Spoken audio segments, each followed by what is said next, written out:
हे हरिराम जगन्नाथ प्रेमानंद ये क्या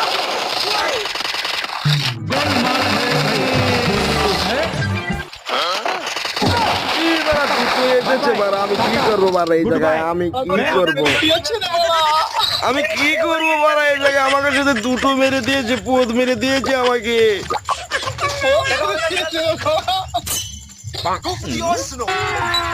দাদা যদি এটা রিভেয়ার দিতেন দাদা খুবই ভালো হতো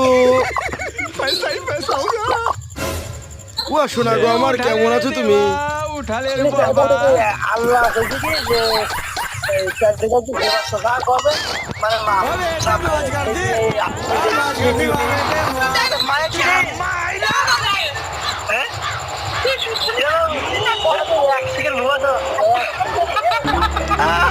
কি হাসি গো দাদির মার কি হাসি গো